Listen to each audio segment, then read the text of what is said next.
Hi, Larry Shiller, voice of Backgammon. We have Kit Woolsey and Matt Cohn-Geier playing in the semifinals. This is huge at the Las Vegas Open.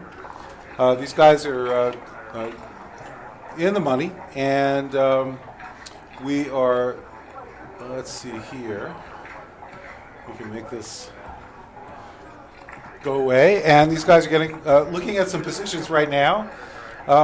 I'm going to step away for a moment. We will have another co-host coming in and working voice of backgammon for you, and in just a few minutes. But in the meantime, you'll be able to see the live stream here. Match to 15. Thanks to our sponsors, GammonStuff.com. Please visit them for great backgammon boards. Mention voice of backgammon and get a free carrying case when you order a board with 45mm checkers. Backgammon Masters awarding body. BMAB, they confer titles on great players like Mochi, who's recently awarded Super Grandmaster. USBGF, promoting backgammon within the United States. We're working with USBGF to really bring backgammon, it's back, and we're looking to expand its appeal even further by working with local clubs. And we do ask you, wherever you are in the world, let your friends know that backgammon is a wonderful game, and that local clubs are available all over the world. Anywhere you are, there's a group of people.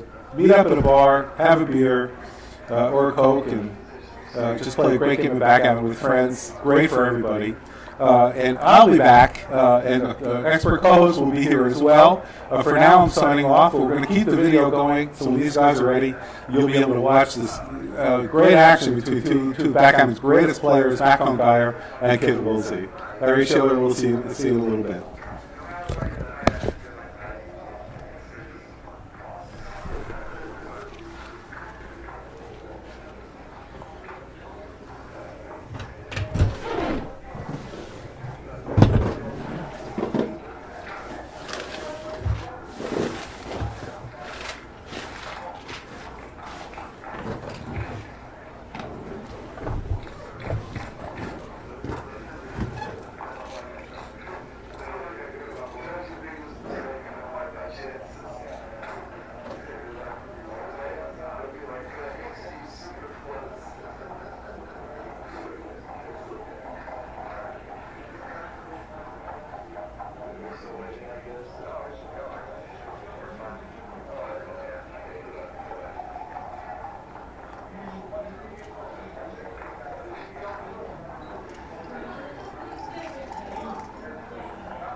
front of the computer there.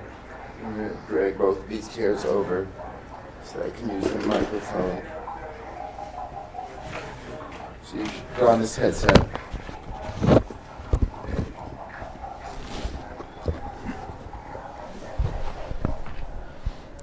And, hold on.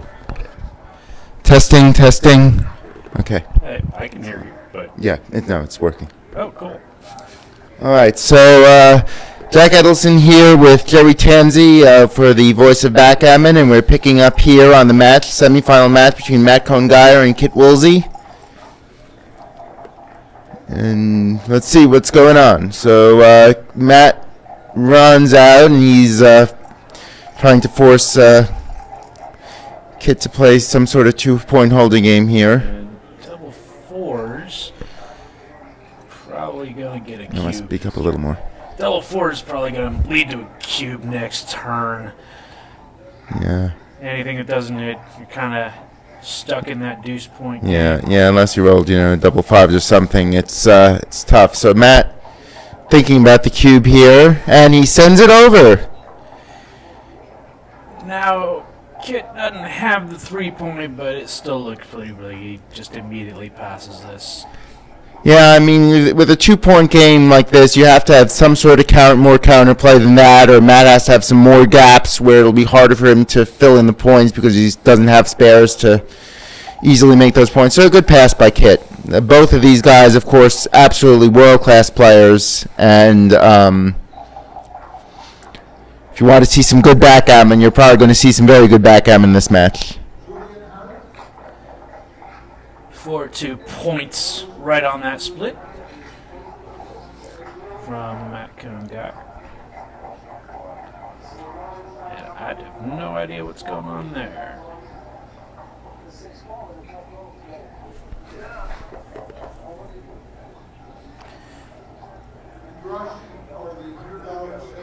Kit must be thinking about the cube here, clearly. Might be having some technical issues. What are the players saying? They're discussing something. I think that's Brill Riles there. Well, Bill's right here. Yeah, but we're on a delay. Yeah. Okay. All right. Kit decides not to double. And it's a 5-3, maybe? 5-2? It's a 5 glare. I can Yes, see what 5 glare is the roll. We'll find out what it is momentarily. Definitely not 5-4, because you would have played that immediately. 5-3, yeah. Indeed. So just get some boulders down, try to make some points. Early edge to Matt, which grows with the hitting 6-4. Now Kid gets a good strong reply anchoring up, so now Matt's not going to be thinking about doubling for a while here. 6-5, do you just run this?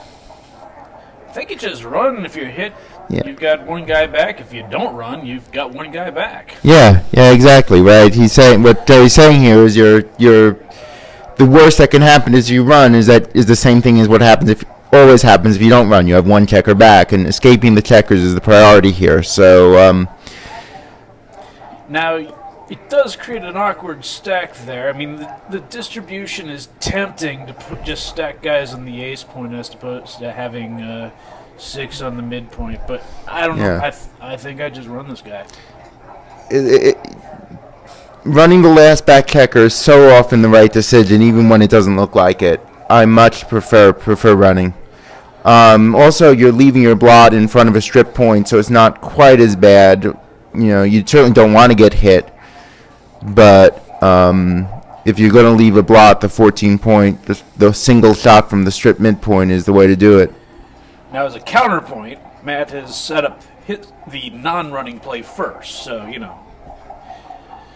We should get some statistics. Do people usually make the first play they look at or the second? What's the ratio? I'm almost always making the first play I look at. Yeah. I kind of set up the first play and then set up the second play and say, who am I kidding here? Am I going with my first play? Yeah. We've got a deuce and a 3. Okay. So down. Matt anticipated that Kit would roll a deuce, clearly.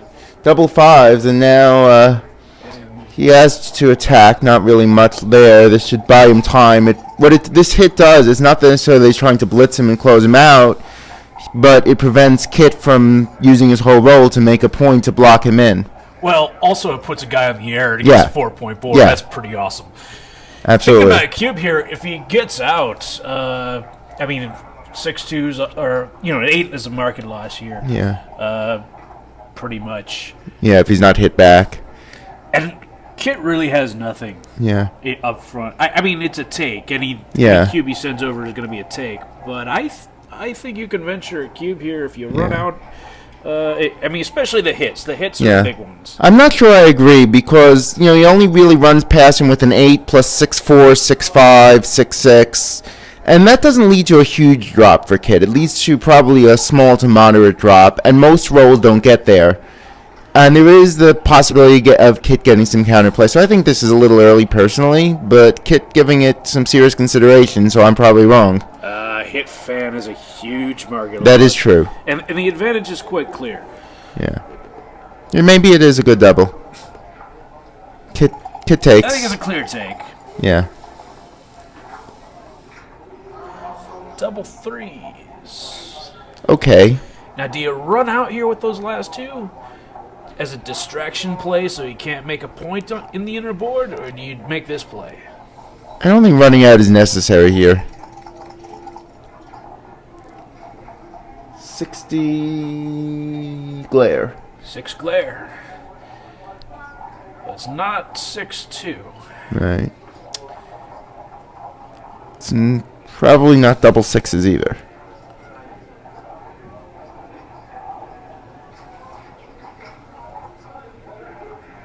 Six five. All right. Guess he was also considering making the 9-point there. Making the home board point seems better. I like that as well.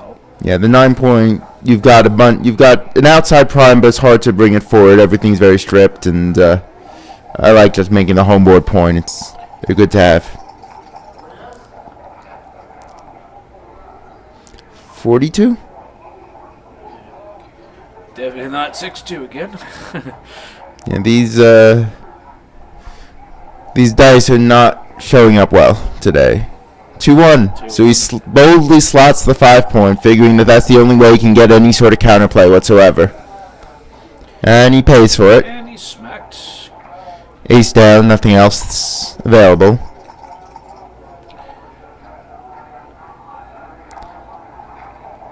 Two, 3. Does he boldly hit this?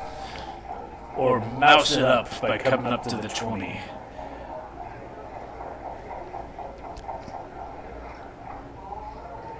Hitting certainly wins the most games. It also gets gammon the most. Right. And this is what makes backgammon, one of the things that makes backgammon challenging is just these trade-offs between, risk and reward. There's a 4-point board, and Kit decides he still has some chances. Maybe he can pop a checker into the outfield next turn, take one of his checkers off of that anchor. But now he's got 7s and most 8s to hit, 10 rolls hit, 11 rolls hit, and that's one of them. And that's the thing. You were going from an almost gammon-free position without hitting to lots and lots of gammons. Yeah. And it might not even work. I mean, you got 4 guys back there. Yeah, you still had those good chances to eventually hit a fly shot or get some outfield control. This is an awkward set of aces. He came in with 1, he's got 3 more to play. I'm guessing he's going to shift inside, make the 2 points, and scooch with the ace back. You can't leave it direct. Yeah, and there aren't many other ways to avoid leaving it direct. He doesn't want to give up one of his good points that are going to be good landing spots later on. So I think Jerry's play is right. No surprise here. But he now scooching up with an ace back there. The reason he's kind of tentative about that is he'd much rather, for escaping purposes, be on the ace point than the deuce point, I think. So that's why I think he's considering breaking the 8-point, even though it's part of a blockade. It's a little blockade, but every little bit helps.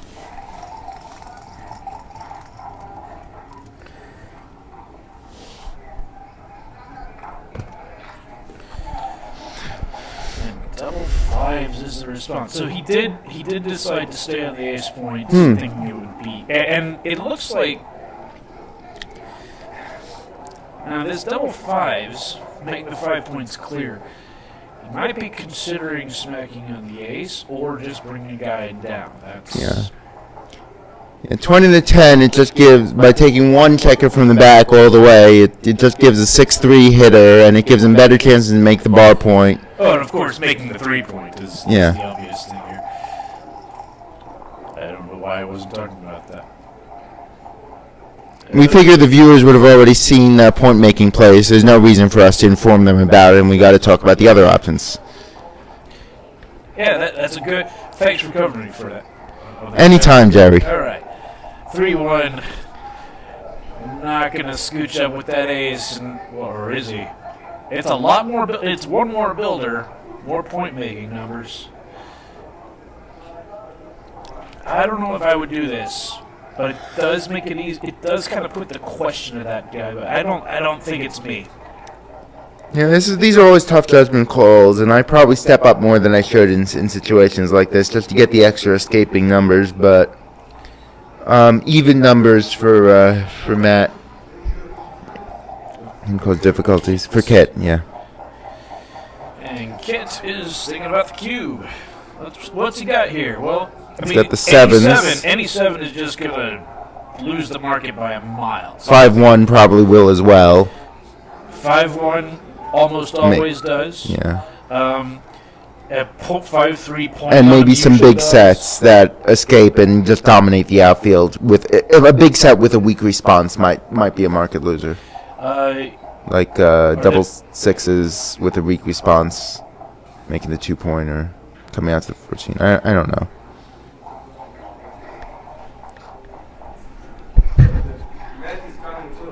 Excellent. So I'm going to leave Jerry Tanzi here. Jerry, real great player. We don't see him at a ton of tournaments, but you're in good hands with Jerry here. So Jack Edelson signing off, and I will. In the meantime, the cube has been shipped, and it has been taken instantly. Yeah. And So if somebody comes in, you can just click the settings thing while it's on streaming by and type in their name here. So you're okay. Thank you, Jack. Thanks, Jerry. All right. Matt comes in immediately. And double fives. So 2 of them should be clear, smacking loose. And I think he's going to bring the other guy. I think he just go all the way around. I think Kit's just going to... I think the priority is covering the deuce point. So you want more numbers for that.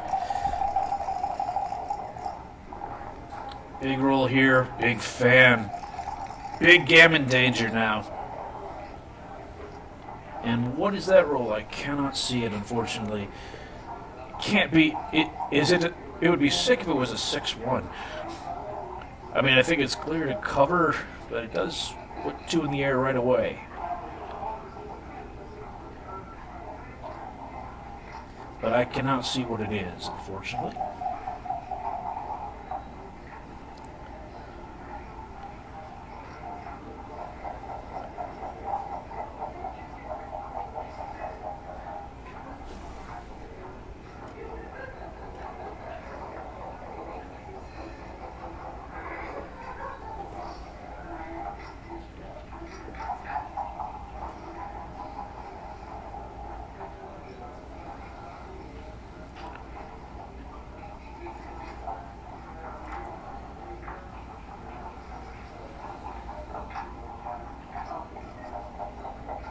Okay.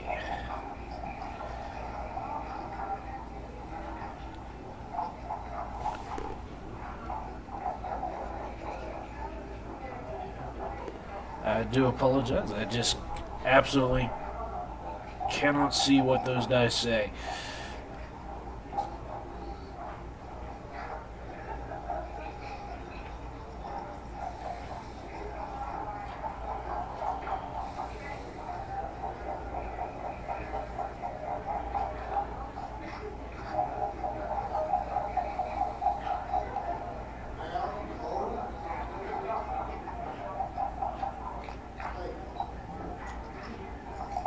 Okay. 3-1 it was, making the prime. Oh, look at that. 2-5 from the bar, hitting and covering. Gigantic roll. And Kit fans. And now, Matt's turn to think about things. Most sixes are again going to lose the market. If it's me, I think I wimp out on this. That 5-point anchor, you know, even if you get out, you still have a little bit of work to do. And jumping the 6 is it is harder than it looks. Oh, 5-1 from the roof. Good news, bad news. Good news, you came in. Bad news, you got to break something. I think this is right. Instead of the banana split play inside, I think that's just too big. 6-3, nice shot. I think you just come forward, even though you're getting in. You're leaving some. Oh well, Matt's looking first at not leaving the night, but this is not safe either. Double 3s, double 4s, and double 6s all smack you. Might as well get home. This is going to clean up a lot faster. Now, the thing that he's thinking about, why you might want to try to leave one last shot, is a cube could be coming up. But I think it's just too awkward. I think he made the right decision here. And now, after this 4-2, the important thing is it fails to hit. Here comes Frosty the Snowman.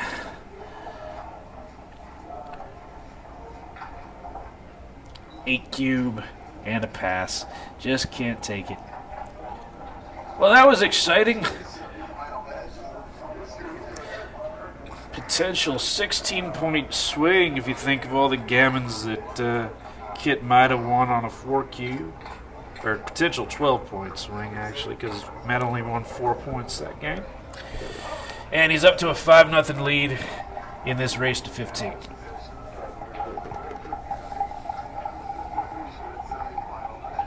And Matt decides to roll on the bar. Don't do that. Roll on your side of the board. Opening 3-2 for Kit.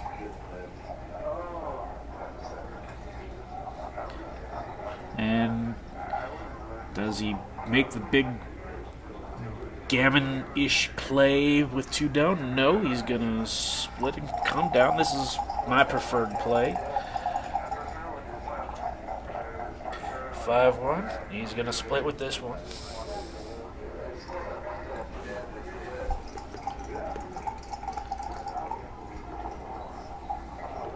And another 5-1. Oh, I think, no, there's an option here to just run out, but Kit might want to make an anchor back there, so he'll just fiddle some checkers around, bring a builder down, 13-8. 5-4, that's the smackaroo. Early edge to Matt. And 5 what? 5 is good, makes the anchor. But it's not 5-2, would have smacked already.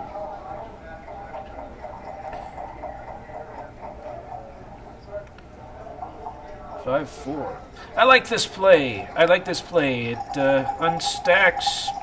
You're already down the race, so getting hit again won't matter that much. Try to build points in the inner board. It's double 6s. And Matt, I believe, is going to run that last back guy. Yes. Ahead in the race. 4-1, hit and cover. Sometimes backgammon is easy.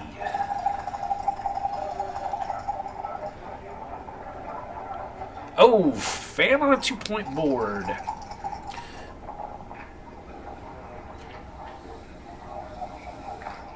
Six, 4 options here.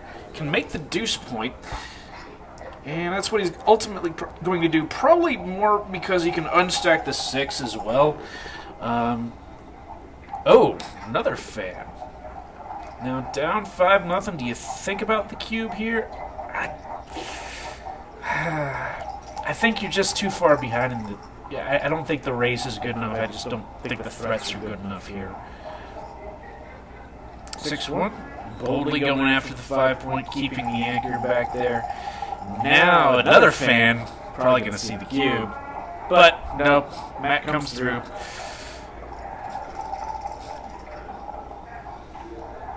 And I believe that's cocked. Is it cocked?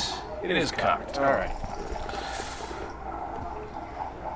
4-2. Come in. Smack. We're going to always fight for our points up front. Again, don't worry about getting hit back. You're already down in this race. Your chances are to build a board or to get a shot later if it doesn't work. And right now, it's not working. 3-6. I think we just come out after coming with the 3. Come out with the...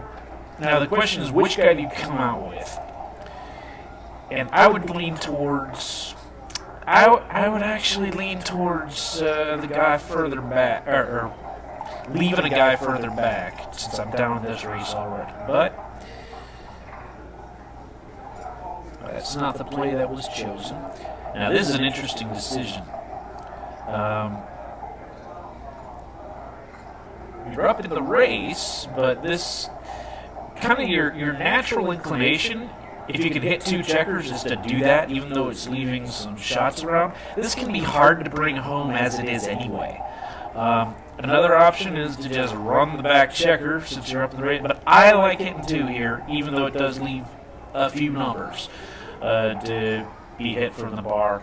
And even though I'm up in the race and I'm outboarded, but this is harder to bring home than you think. Put 2 on the bar, and if he rolls poorly, we can maybe roll it home from there. Well, let's see what the genius thinks.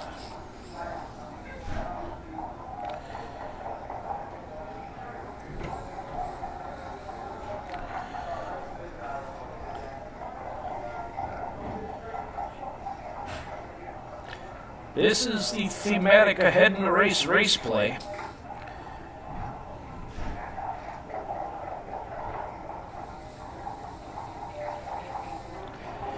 And it's always interesting what people set up first. In my experience, people rarely deviate from that, although Matt's probably actually looking at things. Ooh, that's a play I had not considered. I was thinking of hitting on the 4-point instead, since it is the better point, but that does get the back guy out of your hair.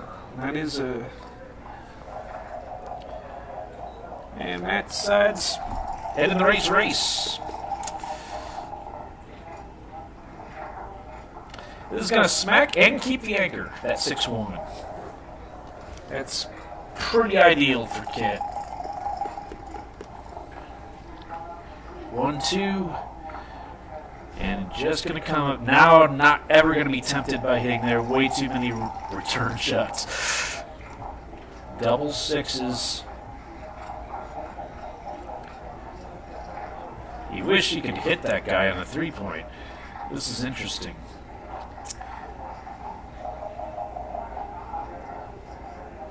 Do you abandon the anchor? I mean, are you pushed too far forward if you don't do it? Those 2 seem clear.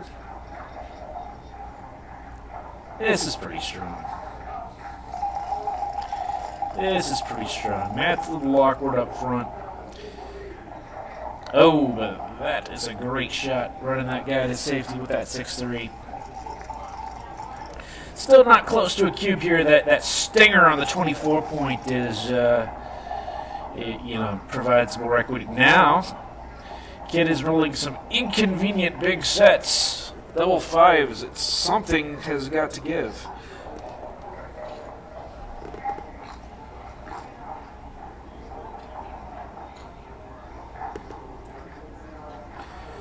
Now he really will abandon the anchor and have Junior fend for himself back there, just because you really can't play it otherwise. You're giving up way too much up front if you do that. Let's see, there's some awkwardness here. 6 6-3 is a shot leader. 6, yeah. Double sixes, pretty good. We're going to pound him on the ace point. And then we'll think about the cube. 5-3. Comes in high. Huh. I don't know. Kit must know what the race is. Let's see. Matt's got 63, 93, 97, 99. And Kit's got 30, 50, 60, 71, 73, 93. I think Kit's a little down. I'm surprised he didn't stay back there. And it's more contact. I don't know. I don't know what he's thinking. This 6-2, yeah, I think it's the hit is too big, so I think you just mouse this up, go behind with the 6, and play 6-4.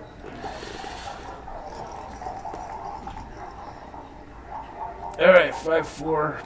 Kit's gonna build his board. That's the 4. The 5's a little awkward.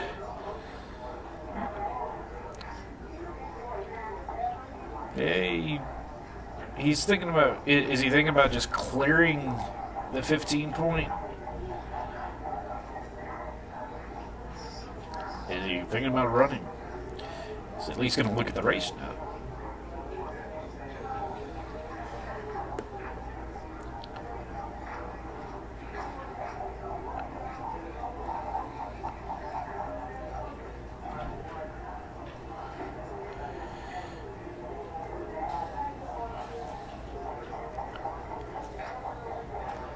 Yeah,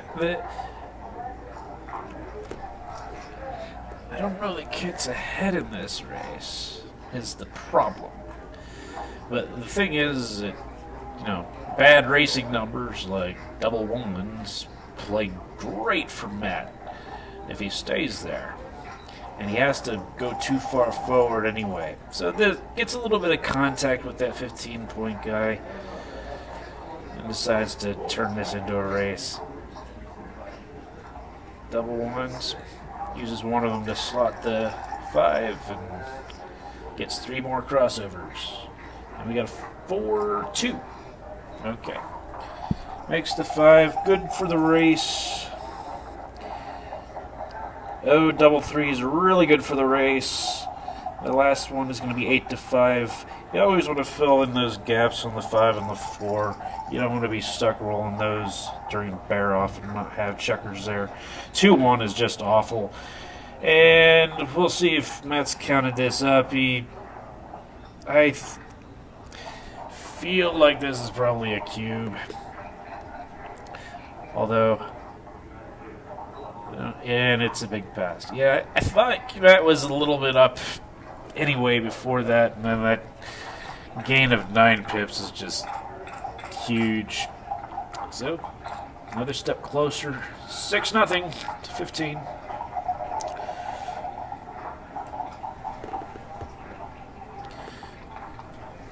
Nice opening roll for Matt. 6-1. Make the bar. 2-6. All you do is run with that. 13-5. About to have shown us is wrong in response to that. 6-4 reply. Nicely done. Working on building him up front. 3-2. Kid is thankful to have the anchor there.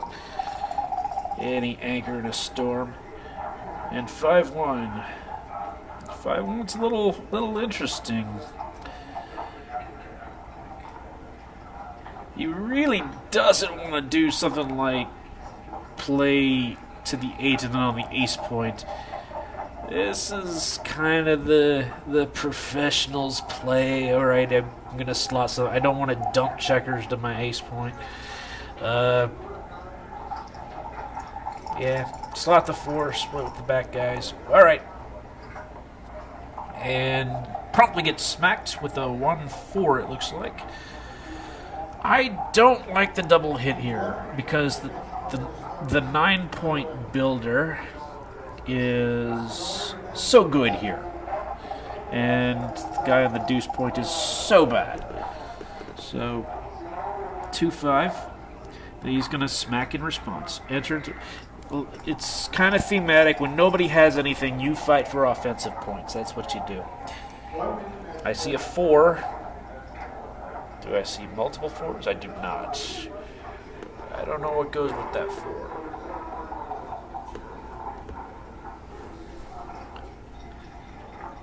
Four, 5, just running out. Seems sensible. Dupes 4s hitting all over the place. 2-6 from the bar. Ray is not in the room. Ray Fogerman, that is his signature number. Early edge to Kit with fewer guys sent back. Now this is an interesting choice. You can hit here with the 5-1. You can also make your 5-point. Even though it's subjected to a double shot, I like the 5-point. Kit does too. Not necessary to send a 4th man back when you've already got 3. It's an asset for the rest of the game. Even though you're getting hit, it's not terrible. You still got a solid edge, solid position.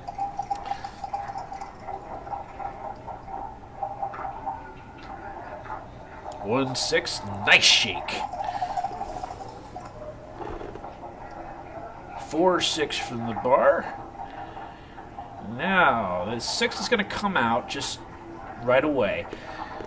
Well, he doesn't like something. Doesn't like those 6s and 3s hitting him. Oh, I think this has got to be wrong. When you got, and this is going to draw a cube when you're down stuck 6-0. This is an automatic cube. But how can you put a guy in the ace point when you've got 4 checkers back already? I dislike that play. And Matt maybe he was passing everything and was hoping to avoid a cube being sent. I'm not sure what the motivation was for that, but he passes. It's 6-1.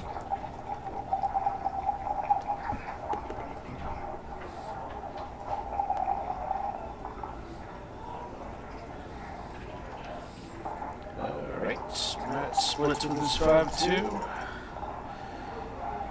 And nice response from Kit. 6-1 makes the bar.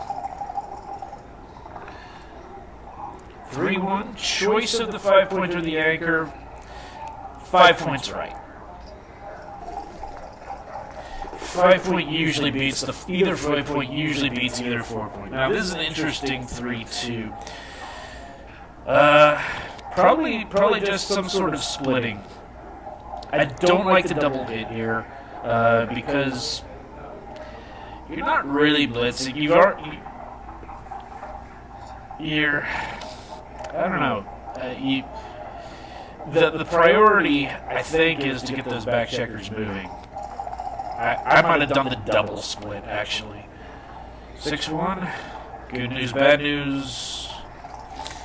Hits. Stays out with 1, 4-2. Now he'll probably double split. You got to get an anchor now.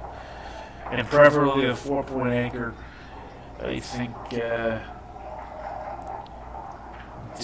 well, Kit's going to call offense here. I dislike that.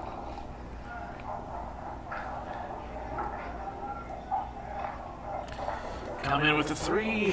Smack again, fighting for those interboard points. 5-2. 2 comes in. And I think you got to consider coming out with the 5 as opposed to stripping your midpoint like this. Double 5s. Plays itself, really.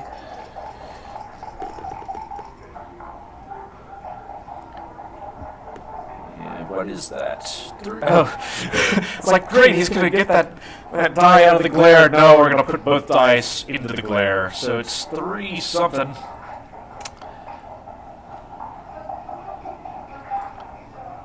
It's 3-1, okay. So he had a choice of making the 5, but this is, you can't let your opponent make that 4-point board with 3 guys behind it. So, yep, that's the right idea.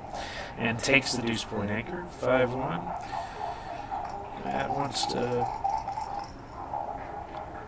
Anchor up high somewhere. There's a 4 along with something else. Is it double 4s? It is double 4s. So this, if it's double 4s, then you're putting 2 in the air. Yeah. You make a point and slot the other one, putting 2 in the air. Just this is what the dice gave you.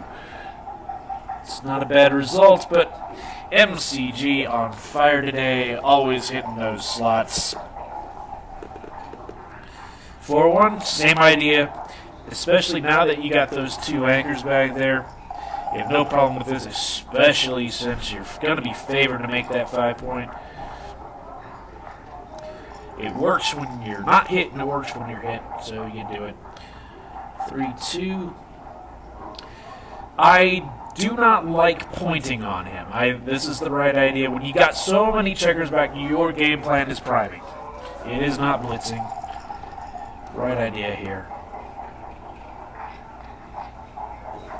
Matt rolls a nice 2-1. Not only makes the anchor, but gets the second guy up spring-loaded, ready to go, and double 6s from Kit. He's going to make a broken prime here. That's an excellent shake. Kind of transitioning now. 5-3 is a little awkward. Just going to bring it 13-5. What Matt really wants to do is spring that third checker back and out. And Kit, 6-3, everything's got to move up front, and this is the choice, because there's no good 3 along with that 6, so, except hitting. So, and Matt is just hitting everything, and now he doesn't have time to move that 5 up front, so he's going to make a break for it now while his opponent is on the bar. 2-3 from Kit. Excellent shake. Smacking.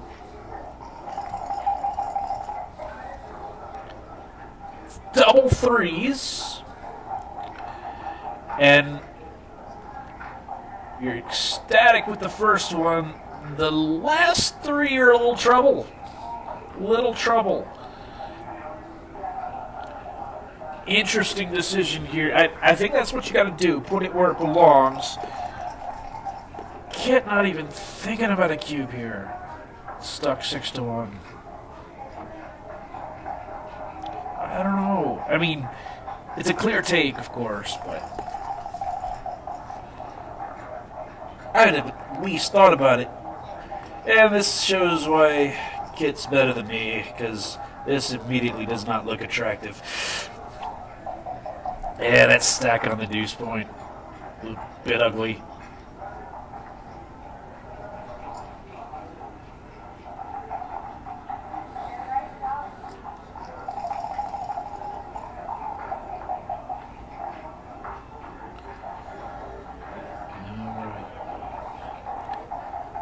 Both sides desperately want to get that third guy sprung now.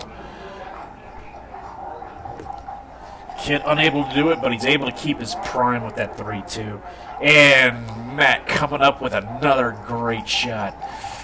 6-5 helps. Kit has to break something with the 6-2. Generally a break from the back. Matt's thinking about something now. Kit does have 3 checkers back, which changes things a lot. I think Matt's going to send it here. It's not so much that Matt is going to roll something great, although he could, but it's that Kit could roll something terrible. Obviously, if you roll a 6-5, double 5s, double 6s, you're thrilled if you're Matt, but you're also thrilled if you roll a nothing burger and then Kit rolls double 4s, double 3s is pretty awful. And that third checker back makes a big difference. I mean, if Kit doesn't have a 5 now, it's going to be hard for him to recover. I think I said that you're always a little nervous with a little bit of a lead, but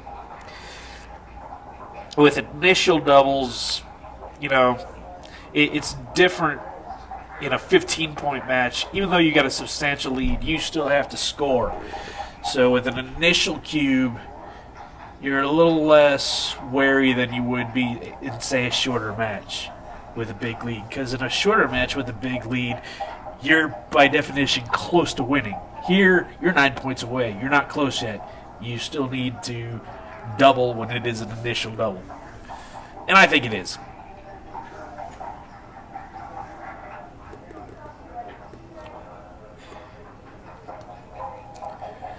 There's a saying that Stick made popular. It says all normal prime versus prime positions are takes. That word normal is doing a lot of lifting there. And there is the aforementioned cube.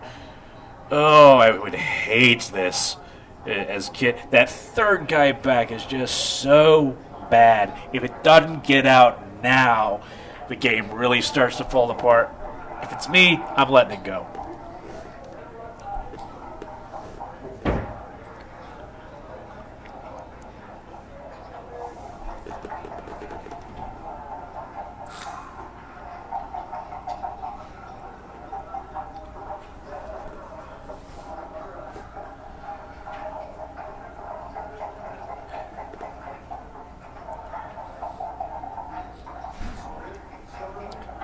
Yeah, these decisions are no fun. And Kit does decide to let it go.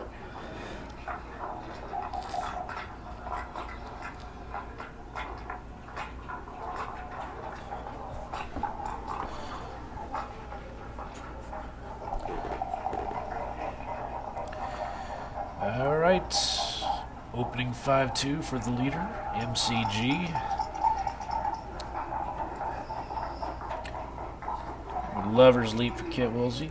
This is the semifinals of the main bracket, so these fellas have already cashed, but the big money's in the final, of course. So, a lot riding on this match. 5-1 from Kit. And here you're less likely to slot with that ace because you just lose so much in the race if you're hit. You've both escaped a checker. 5-2. Everybody's rolling a little awkward.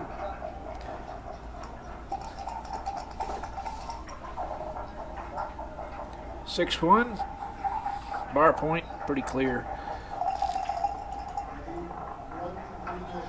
6-4. It's gonna pound on him. Nice play. And what do you roll here? 3-2? 5-2? 3-2. So 3 is forced. And gosh, I do like the builder here. Stay back a little bit. Don't go to the 5-point where your opponent wants to make it. You are always wary of shots, but Matt rolls a 5-4 and attacks, brings the man down. Big roll coming up for Kit. Hey, he performed. 3. I think I just stacked that guy. We're going to have a blot hitting contest, so we just get rid of that builder. And I mean, he's not getting rid of it, but puts it in a safe place. It's a liability once blot hitting contest. Oh, huge fan. This is a cube at this score. Absolutely. You know, if I'm Matt, I'm letting this go. Even though it is a 1-point board, look at this. 6s hit outside. 3s, 4s, 5s hit inside. You've got 11 builders in the zone. You're up 7-1. Just let it go, man.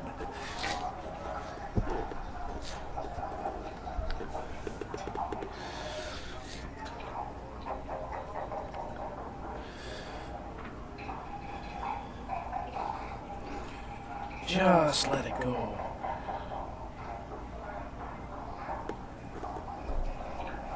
Yeah, the diversification of fire. I mean, it is a 1-point board. I get it. how can you what will they say about me if I pass a position where my opponent only had a 1-point board? But this one's dangerous.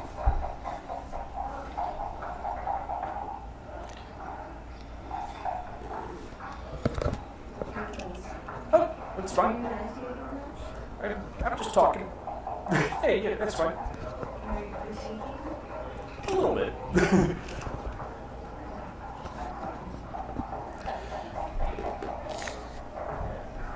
Alrighty.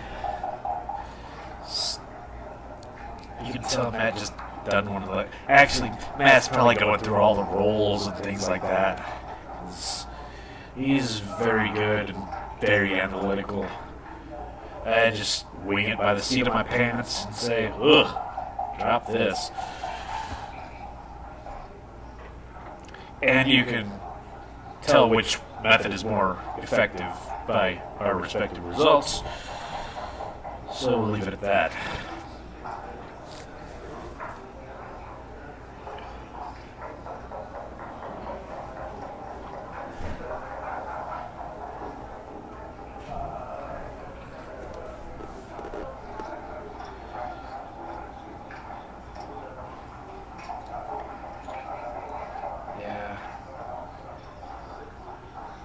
Let it go, man. Like that song from Frozen.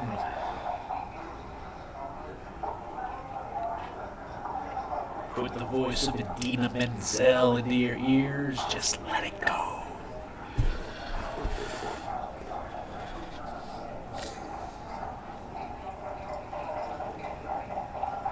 I mean, you could be doing all these complicated match equity calculations, but I don't know. For me, this is a clear money cube. So that means that the score you can't take it. I'm just thinking that. I don't know. I don't have XG with me. That's kind of the answer to everything. I mean, you're not dead if you roll 3. Who rolls 3-1 and you anchor? I get it, but this just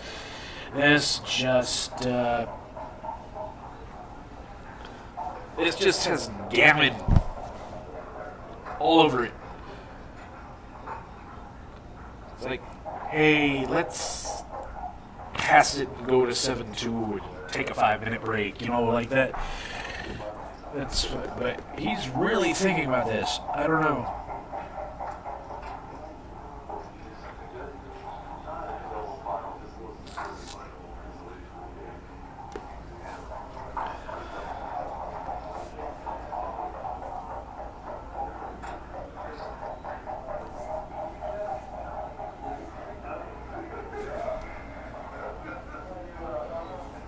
And we do get the pass, so he came to, I believe it's the correct decision.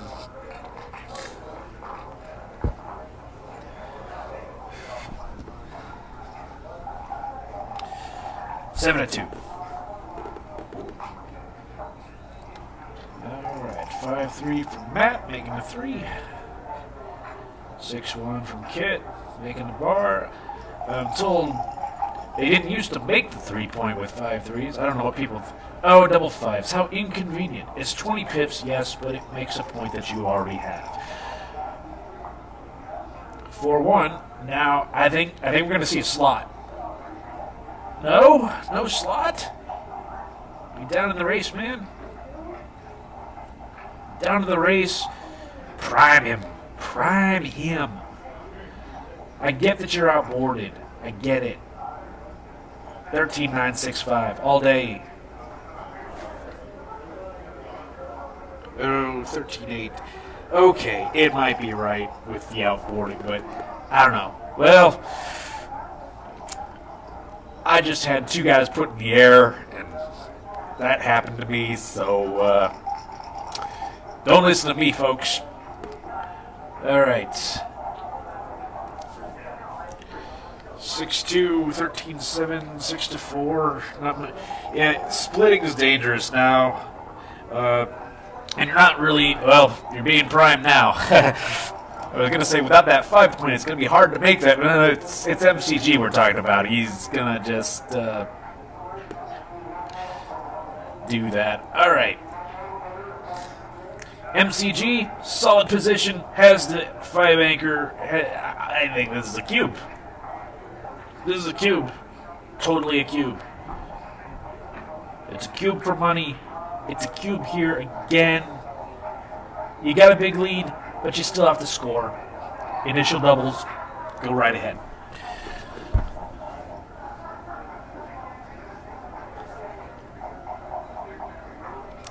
I'm not sure I'm comfortable taking this, in fact.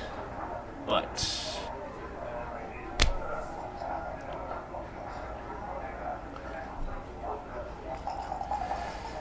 and Matt's rolling on. And promptly rolls boxes.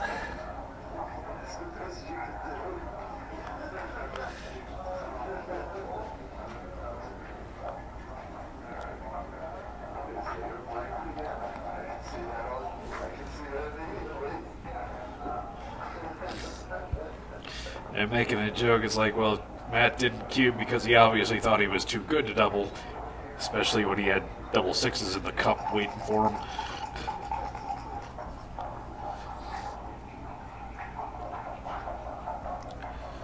Four-two. Yeah, Kit's gonna just build his board. Slot the 5, make the deuce. That's all you really can do at this point. Now, does Matt want to cube here? Or now, really, the decision is whether it's too good. And I think it is. Not a lot's going to happen this roll.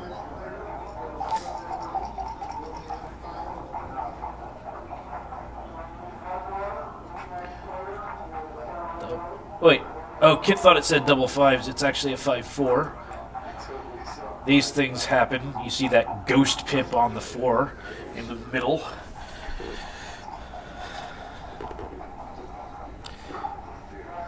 Now, yeah, Matt's trying to come up with sequences where he would regain his market here.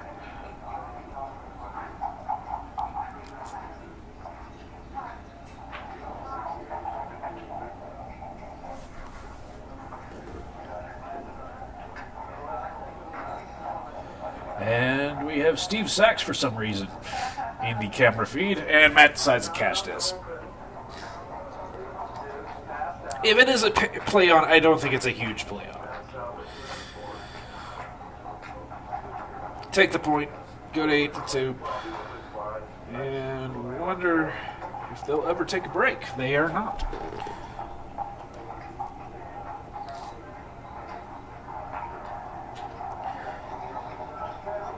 And Matt is slotting with a 5-1. I see a lot of the top players do this. I think I've seen Mochi and Falafel do that. Even though the bot says it's not quite right. And in response, Kit moves up with the double 3s. But when your opponent has that slotted, you try to do something else other than 13-10. You either make the 5-point yourself, as he did there, or the 3-point. And this is going swimmingly now for Kit. 3-1 from the bar. I think we got a cube here at the score. You're down 8-2. It sucks that you don't have anybody. You don't have like an 8-point or anything like that. But I don't know. I'd send this. And then promptly roll 6-4.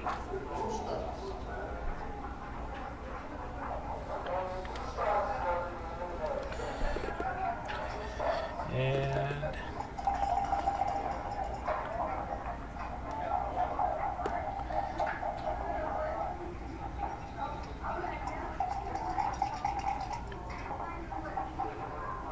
$4-1. That's just going to make the deuce.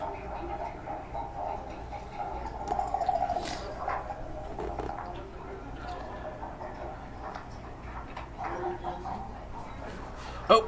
Well, folks, I'm being paid, so I have a match to start. I'll try to hand you off to somebody else. Thank you for listening, and see you later.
Hi, this is Neil Kazaros. I'm going to comment a while. Hopefully everybody can hear me. Please comment if you can hear me or can't.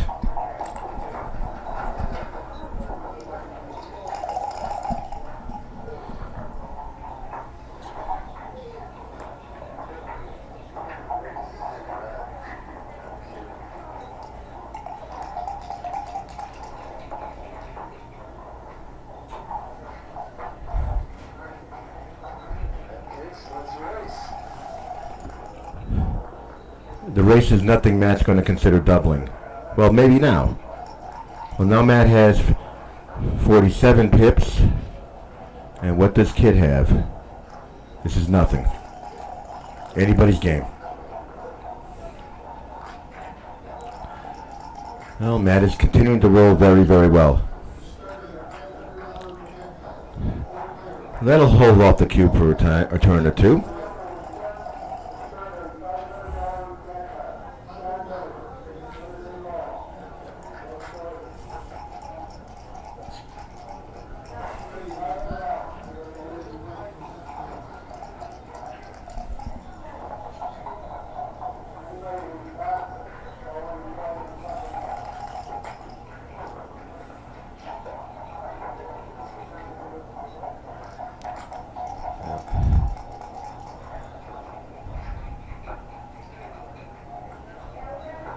Well, now we have 8 checkers versus 8 checkers. And where is the cube? I mean, normally that would have been a double.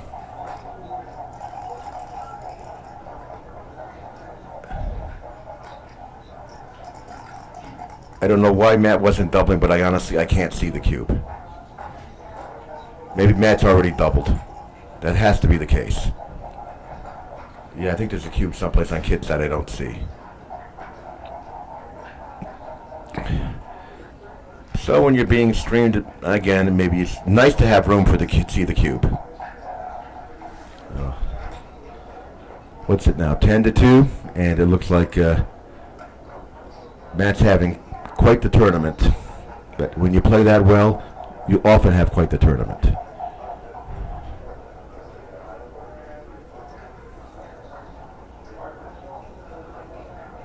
I hope someone's changing the score. If not, they're on break. I'm going to walk over there and make sure. I'll be back soon.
No, I'm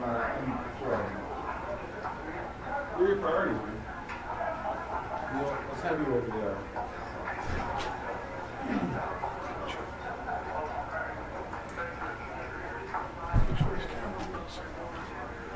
You want me here?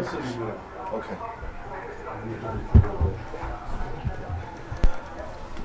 I'll sit in the middle. You'll sit in the middle? I'll sit in the middle. Okay. I'll sit over there. Okay.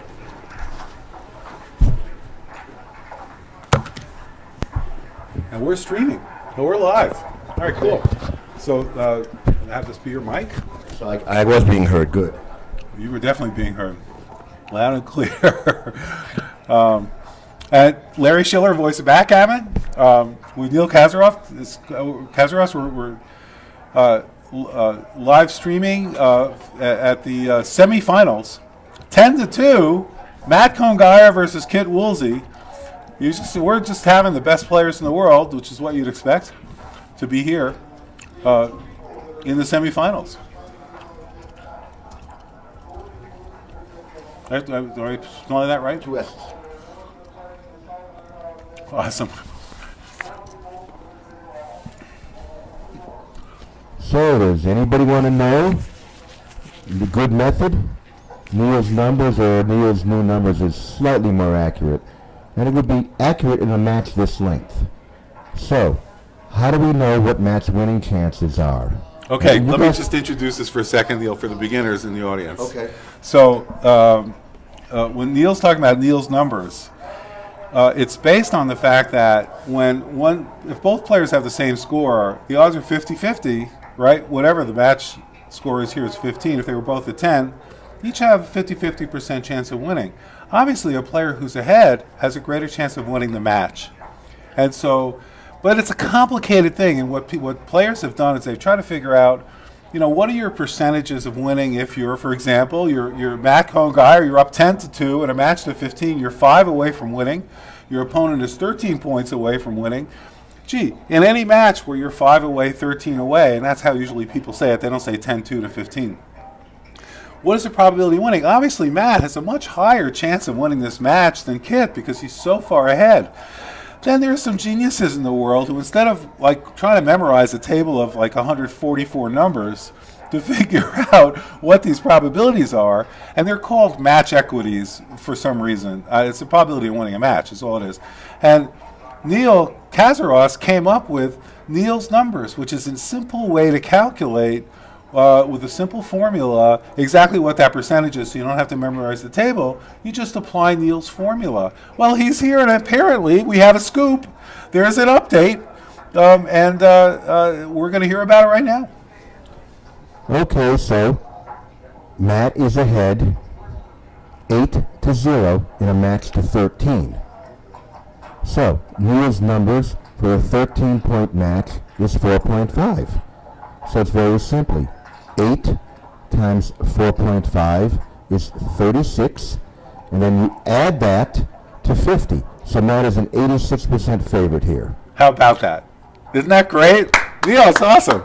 Very quick, no memorization. He's got it down. Now when you get to 2 away, or when Neil's number starts giving you numbers 90 or above, you've got to do something different. Like if Neil's numbers was going to show above 90, you typically take a little away from the total. Because remember, you never could get more than 100. But if somebody wants to check the match equity table in XG, which was rolled out a ton by me, and you'll see that it's probably very close to 86%. We're going to check that out. Let's go to the bet equity table by XG.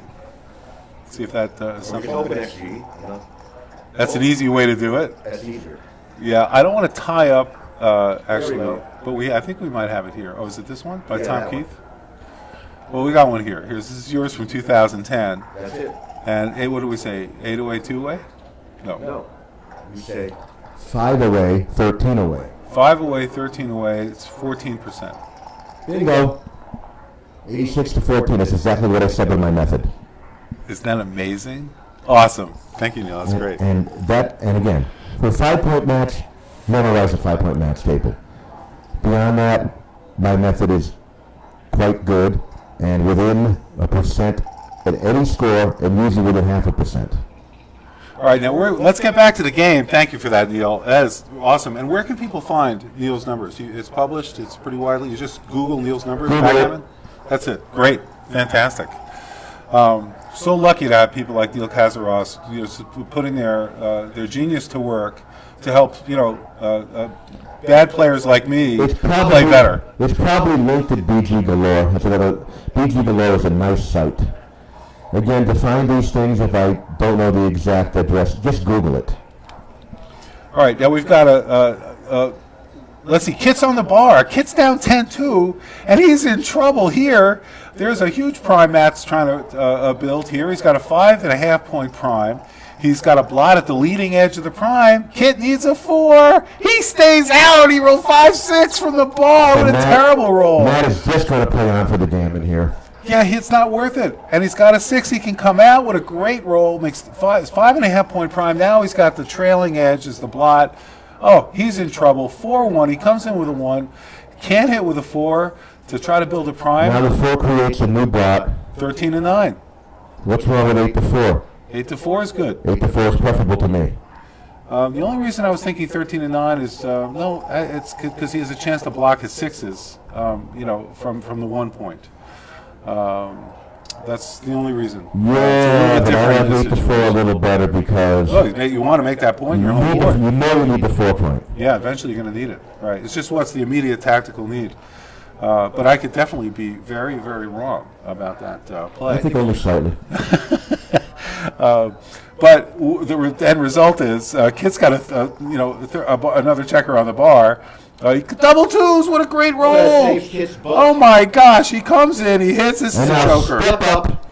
He's got to step up with probably both. I'm stepping up with both. I'm not covering. Covering is always so nice. But then how do those checkers get out How of is he there? ever going to get out? And he's threatening the 6. He can bounce and roll a 6, You've right? got to step up and hope for a bounce or hope for an entrance with a 6, whatever. Kit was just Nice checking play, things out. Just checking out. Nice Kit. Nice roll. Oh, 4-6. Beautiful, but he can't safety up that other checker. By the way, as far as Kit checking things out there, that has been the cause of so many blunders, including a lot of my own. You roll a joker, especially a joker double, and you just play it instantly without looking at it. You think that's the best way to do it? Well, he did the right thing by slowing down a little bit. Oh, I see. You're saying that the mistake people make is to play it fast because it's such a great roll. You're excited, Yes. making a statement. Well, you see one play, the play you think you have to make, and you miss something else. All right, that now you what never is contemplated. Matt thinking about over here? He's got a 6-4. He's really taking his time on this. He's got plenty of time. He's got 11 minutes. Kid has 16. Well, one thing you might be thinking about is hitting loose on the 2 behind the anchor. I like this. Just try to make the prime. Yeah, well, he's got 6 numbers that are going to hit, and 4-6 is not one of them. So close. Matt is going to go for the gammon here. And he rolls a 1. He's got the 6-point prime, and he can play the 4. So, why not? Just don't roll double 4s, and you'll be fine. Which is a tall order, of course, not to roll double 4s. There's a 3-1, 3-2, 2-1. Well, Kid is very happy to have the second Kid anchor. is really not in bad shape, actually, considering where he was before. Yeah, Matt is never going to double something like this at this score. No, because the odds are that Kit's going to get a shot. His timing miraculously has If Kid keeps rolling materialized. small, Kid has this timed. It's amazing. Now let Matt roll 2 big numbers. How did that happen? How did it happen? He rolled a 2 from the bar, Double along with 2s. 2 small numbers. Yeah, it just adjusted the timing. This is not good for Matt. Matt is in bad shape here. The other alternative for him would be to break the bar.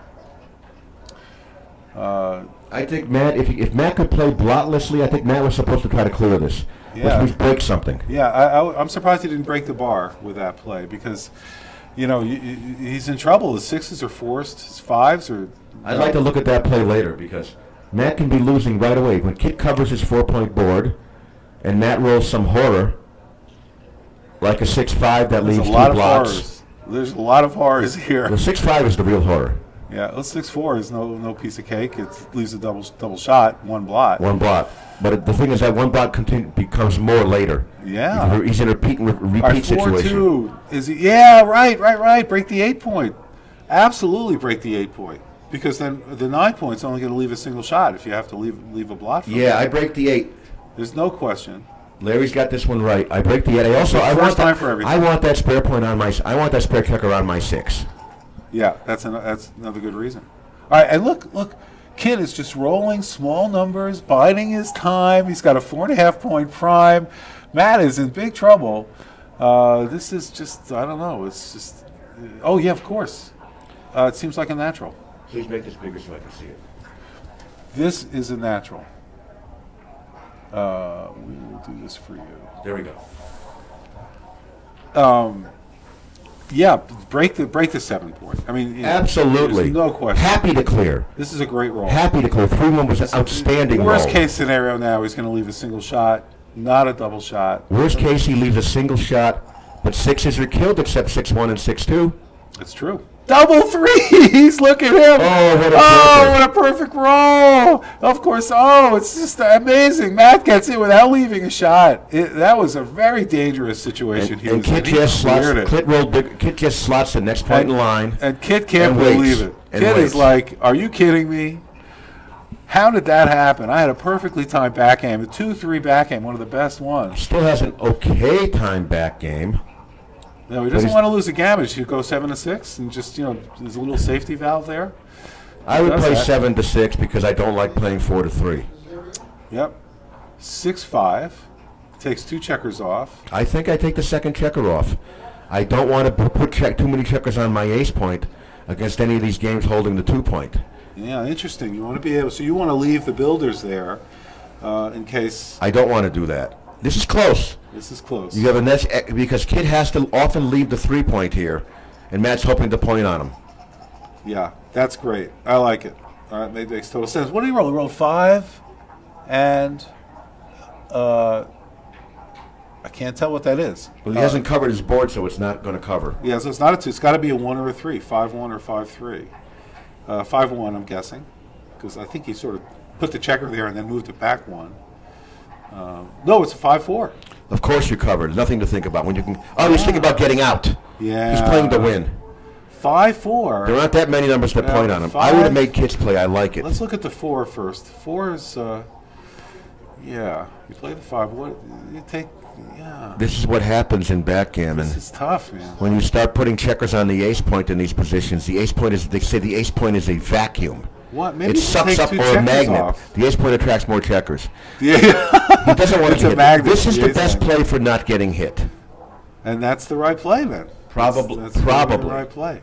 It's hard to know in these situations, but at least if he rolls big doubles, he's in good shape. And a 6-3 does leave a shot. So he's got any 4, 6-1, 2-1. So he's got 15 numbers. And he rolls a 3, directly hits on the 3. He's in good shape this game. So this is going to be a win for Kit. Oh, and the 5, he's got to move. Does he move from the 2 point or the 3 point, or does he slot? Because You don't slot. You slot, don't need. wait for him You to don't come need in. the slot. No, you don't need to. You want to wait for him to come in, then you hit him. When he comes in, he's often going to blot too. So where is he going to? What are the rolls? I would 1, do 2. this. I'm dodging double 1. 1-2. Look, if he rolls 1-2, Yeah. oh my gosh! And 1-3 he can play. See? 1-4 he leaves a shot. Now Kid is doubling. Kid is doubling. Matt, he's in trouble. I mean, Matt, he's got 5, 6, 7, 8, 9, 10, 11, 4 checkers off. If This is a drop. drop, so you see Clear why. drop. So you see why Kid played his hitting number that way.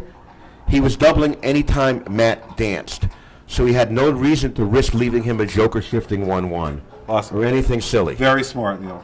Very smart. Why lose your market in a bad way? When your position is good enough to Don't cash take any risks. or probably cash, or you're in a position where you don't care whether your opponent takes or passes the cube coming to you. Don't leave unnecessary risks. And Kit didn't. Yeah. He hit, he hopped out, and that was that.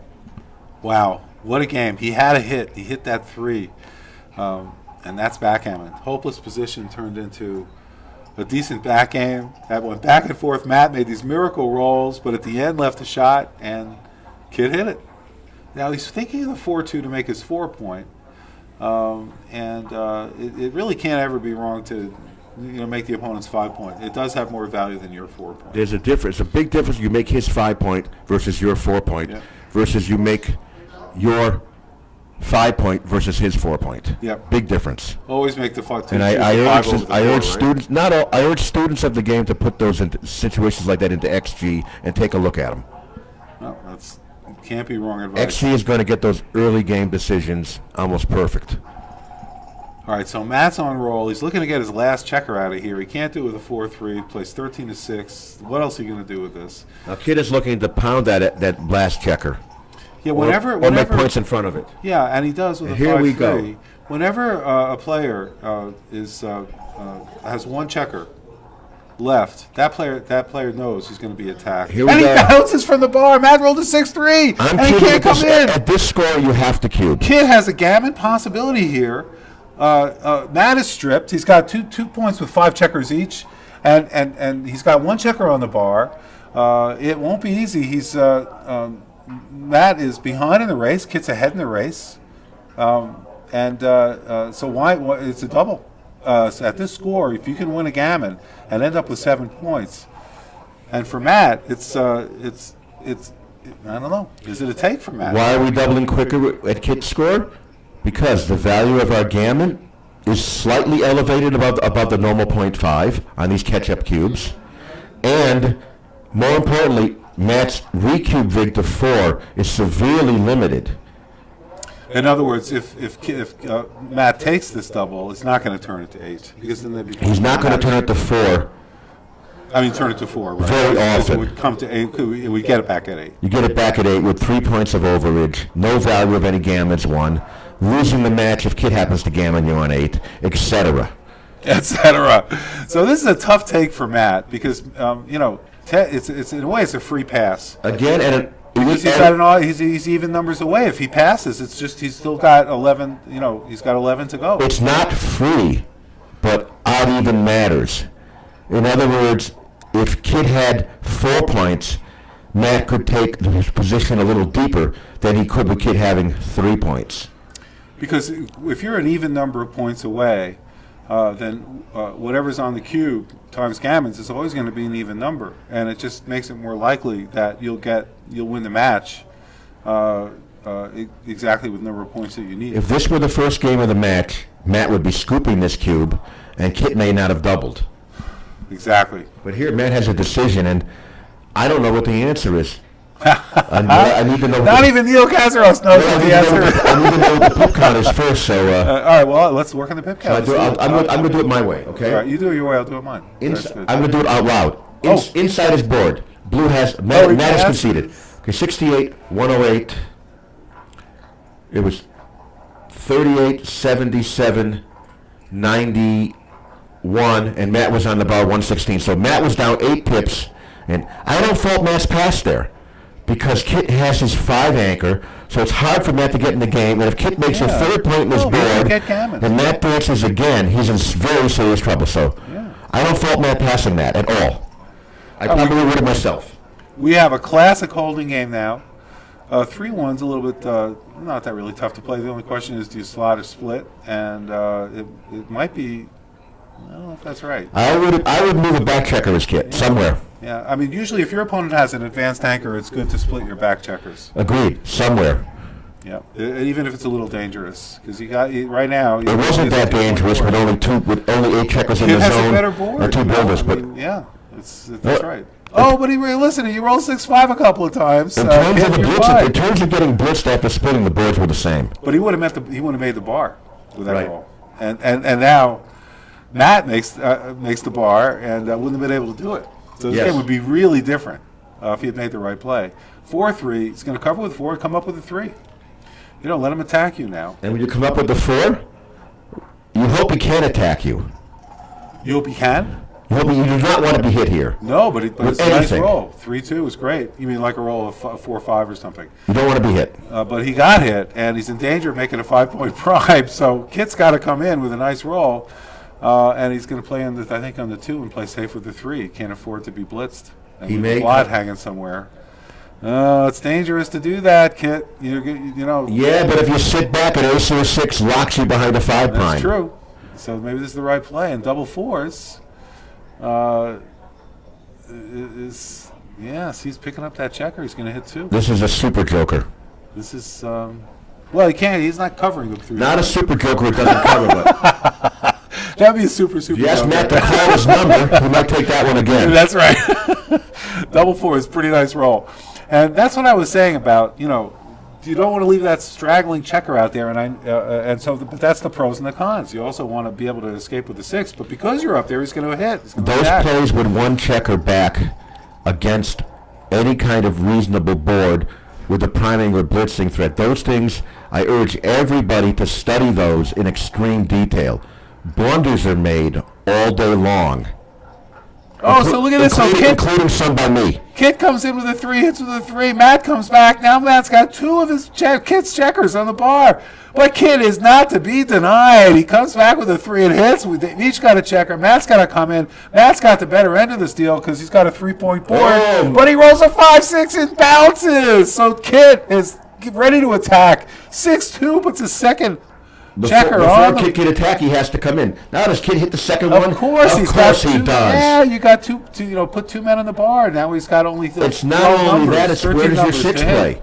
If you don't hit me, he blocks with the 6. Nice roll. Yeah, double 1s, double 2s, and any 4. Matt's rolling like a man who wants to win this tournament. And Kid's not. I mean, he keeps rolling 3s. It's fantastic. Now the 4, I don't know what you do with the 4. Stack it up. Yeah, stack it up. Play what you've got. He realizes he doesn't have another play. It's interesting. Anyway, so all right, so we got a 5-1. It's gonna, go there. Hey, we got John Perner from Gammon Stuff. Welcome, John. Thank you. Coming into the Voice of Backgammon streaming room. A welcome guest. Hi, John. How are you? Hi, great. How are you? Good, thank you. You know Neil Kazaros? You guys know each other? No. All right. Well, Now we do. Now you do. Great. We know the names. Fantastic. What's this here? And this is a 4-1. A lousy for 4-1. for Matt, and it is a lousy. When you roll a 4-1 lousy because number, hit. You got When you have to lead blocks anyway, Make lemonade, hit. right? I mean, The thing is, you've got a 3-prime board. Well, These hits are strong. Yeah. Well, it's not his favorite, but There are ugly entries for the opponent, he's got TMD. and there are advances for the opponent. He's got 6 points. Oh, Kid finally stayed There's out. advances for the opponent. Matt rolls a 2-1, Beautiful. makes the 2-point. This is not looking good for Kid. Kid's got a lot of work to do here. Oh, but 3-4. And does he hit or does he come out to the bar? Coming out to the bar might be right. Because, I'm coming out. yeah, because, Matt is so stripped everywhere. I don't like this hit. No. Yeah, it can't be right to hit. The You outfield is want him to stripped. You come out. That checker stuck on the 23-pointers in a good spot. Well, 5-4, and he comes out. But had Kid come out, he would have had a double better 4s setup. again. He just needs. He almost rolled it. He's got a 4-2. You can't dream to hit. So Just build your board. Yeah, build a board. It's really what a shame. I think I was definitely like coming I out like last your time. play too, Neil.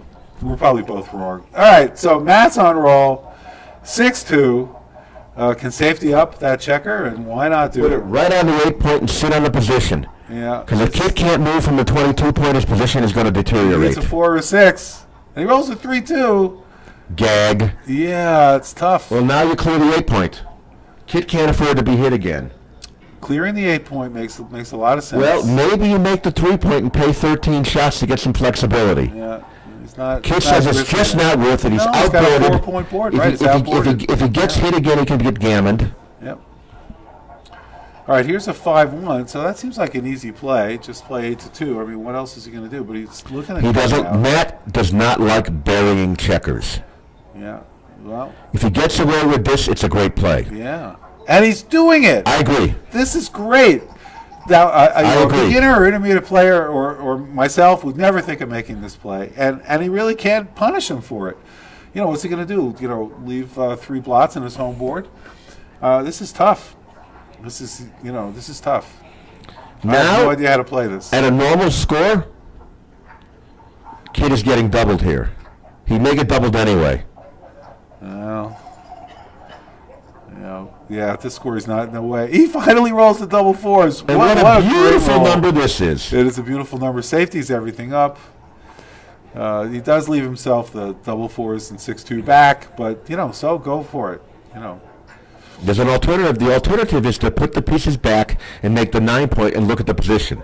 Yes, 9-point blocks the 6s. Now you look at the 9-point. Yeah, great, Neil. Great observation. But is the position good enough to cash if he plays safe? This is your other point before. It's like, are you looking at everything? Right. Are you playing him quickly? And he Especially didn't. when you're Matt rolling didn't the even double. look at the blocking of the 6s. Well, then he did. Oh, did he look at it? He put it back and rejected it. He didn't move them there, but he put the position back and rejected it. So he did look at them. And I wonder why. I wonder what the thinking was there. I mean, he really does want to gammon him. Taking away sixes is good. Matt, is he thinking about doubling?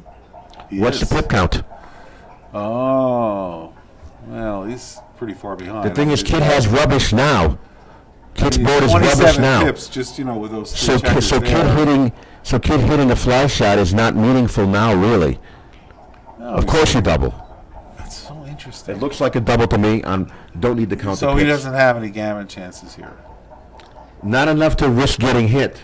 Yeah. Not enough to risk Kit making his board next turn, then hitting a fly shot when you play on again. Even at this score, this is a pretty clear pass, wouldn't you say?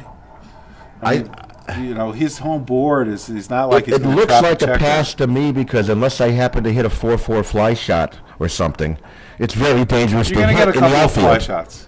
But the board is not that ready. worth it? Now, next turn, Kit's board is board's ready, and Matt may leave only 1-6-4 fly shot to clear from the mid by that time. Yeah, I mean, if he has like 3, that's what, about 15% or something? Yeah. 20%? 3 fly shots? No, it's going to be more than that. Be 25%. It's less than that. 3 flies? Oh, 3 shots is 336. It's 1/12. That's 8%. Kit gives up. He's down too much. Yeah. And the position's bad anyway. Yeah. Now I was thinking like a 1/9 fly shot. We get 4 numbers. That's 4 numbers. Yeah, 5-3, 6-2. So that would be, what would that be? Let's figure that out. Let's see if we can figure that out. So, can I figure that out? 4 fly shots? 1/9? 3 fly shots. So 8 to 3%. Wow, that's good. 1/12. One thing that would be nice and aid the commentators would be a running pip count. If we have XG, we have it. Yeah. We have the XG analysis. I can't handle both doing the commentary and doing the pip count at the same time. I am not. It's not easy. Multitasking. And again, to be able to I'm do not. that. I'm not in front of the board here. I'm looking at it at an angle. I want to see if I can figure this out. This 8/9 cubed. The 3 Oh, fly 3 shots. chances of that. Yeah. Oh, you said 3 chances of getting 4 fly shots. Yes. Okay, 8/9 Yes, sir. cubed, etc. Yeah, then then subtract that from 1. Uh-oh. I didn't realize what you were asking. I thought you were just saying once, and I'm wondering why. Yeah. What's this? 5-4 for Kit? That's an ugly little son of a gun. Okay, I know how to use a calculator. Kit decides that he does not want any more checkers back, and there's nothing constructive to do. So he clears the 10 point, and we're just going to play a holding game. But this one's advantageous to Matt, as usual. 30%. Yeah, okay. Yep. Wow, He it's a lot. wouldn't have gotten that much. And they wouldn't have all won. Definitely possible. Said he would not have. Right. Maybe just the wrong number. All right. So 6-3? 6-3. That's an ugly shot. It's an ugly number. I think you No, just. it's got I that think you fly break right a there. point. I break that one. All right. No, make the 4 point. I would not have played pure and slotted my bar. Kit's board is good enough that you do not want to be hit with a 3. Yeah. Why leave a shot? It's race is close. Anybody's game. This is a classic holding game. Whoever rolls Ready? big doubles first 4. is going to have a huge Prepare the advantage. board. So what does Kid have? He's got the 2 men in the 4 What point. if Kit has a script position? Oh, 6-2. He's We already do got that. it. Now something got to Do you go. run? Let's do the pip counts. Figure it out. I mean, if you're ahead, you consider running here. White's got a blot in his home board. You each have an equal board, and that's what Kit's looking at doing. But he really has to be ahead in the race. If he's behind, he can't run. But I think he is ahead in the race. And it seems like it's going to be the right play if that is indeed true. So he's got 19 and 39 is All you got to do is 56 and 400. Ignore the midpoints. So he's 125 for blue, Ignore the midpoints. and then white. Ignore the 8 points. Here's how I count this. Sorry, Larry. That's all right. You go ahead. I'll do it my way. Blue has 43 inside, 21 back. That's 64. 128. So it's White has 125, 12. White has 128. 35 inside and 36 back, ignoring the midpoint. So it was 63-71. I would have run his Kit. Yeah. It's the right way to run. Ignore the stuff that's the same. Yeah. He was ahead by 3. By 8. By 8. He was ahead by 8. I miscounted. The problem is that shot is out there now, dangling. All We just got a notice. Bill Riles handed us a note. Layla is playing Lars Traby in the semifinals, and she's ahead 12-6 in a match to 15. Layla could be our champion. Las Vegas. Could happen. I ran into Layla just before just as the tournament was starting, and she said she was hoping to meet me in the finals. I was hoping for the same thing. To meet everybody in the finals, but Phil Simberg had other ideas. Look at this. Matt has a board. Matt is, man, this is really tough for Kit. And Matt's not turning the cube. He's not going to risk getting caught behind Kit's nice home board either. And this 6-4 is interesting. Why doesn't he bring 6-3? Why doesn't he just bring 2 checkers down? Because he's got a man in the bar. Now's the time. Now's the time to do it. Leave just the 1-6 joker and ice the game and play for the gammon if you can make it. But I like Matt this says play. he's got to get out there, I like there this anyway. play. He's got, 1-1-1-6, gives him 3 numbers. Let him roll it. He's not, 1-12 shot. Clear that checker. Let's get out of this. He rolls a 1-6. Oh, what a terrible roll. Repeat and repeat. He's going to just bring that checker in, leaving 4s. Yeah, I guess, why not? He's got good 5s. Does he come in? He does not. Oh, he's cocked. He's got to throw again. 1-5. Oh, I thought it was Blue's roll. He didn't come in. That's right. So Matt just has an easy play on. Now. Is that the wrong play? Because you don't have 1s. You tend to stay off the 2-point. So Matt's play is okay. Awesome. That's a good rule. I'm not convinced. Look at this double 6s. He closes him out. Matt is going for the gammon. You're in a luck box, Matt. Oh, my gosh. 6-2. He's got a beautiful home board set up. If he doesn't roll 5s or 6s, doubles, he's not leaving a shot. Double 3s. That's Take a joker one. roll. 2, 3, and 1 more. He That's is the going play. for the gammon. Take the extra checker, risk the 6-5. This He's is got a 5.6% Matt has an chance of leaving the extremely shot. safe position. If he doesn't anything but 6-5, then Matt's position is beautiful. That's right. No matter what. Oh, 2-1's not great. Take a checker off the 3-point. Let's go for the gammon. I'm going to gamble it and bear it off. Yeah, bear it off, man. Some people would take 2 off. I mean, bear it off is your next roll. If you don't roll a By 6-5, keeping that it's spare perfect. on the 5-point, unless you throw 6-5 or a big double, you maintain the 5-point board the next turn. And if you roll a big remove double, that spare checker, and now a 5 or a 6 breaks you down to a 4-point board, maybe Kit can come in and save a gammon. A gammon is important here for Matt. It's nice to get the 2 away. Now, you know what's interesting about this is we look at the clock. Matt's down to 7 minutes, and he's got 5 less minutes than Kit. Kit's 12 and a half minutes. Matt really takes his time. On problems like this is fascinating because he really wants to gammon Kit, but he also doesn't want to lose the game. So he doesn't even want to give the 6-5, and that's what he's thinking about here. But the odds, it's a 1 out of 50 shot that he leaves it and Kit hits it. It's about right. So why worry about that, really, at this point? But he did worry about it. I wouldn't have. And I wouldn't have either. And we'll see, because he could get in trouble if he rolls a 1 now. He rolls a 4-1. What do? Now you're in trouble. You hope he comes Now in. you're winning a lot fewer gammons. Now you may want to double. But No, he's not going to double. He's not going to double. 6-1, now he's definitely not going to double. He's got nothing to lose. He's going to play for the gammon. And get to a point where he doesn't have the gammon, then he turns the cube. And here we go. So Kit's trying to avoid the gammon. He's got a pretty good chance to avoid it.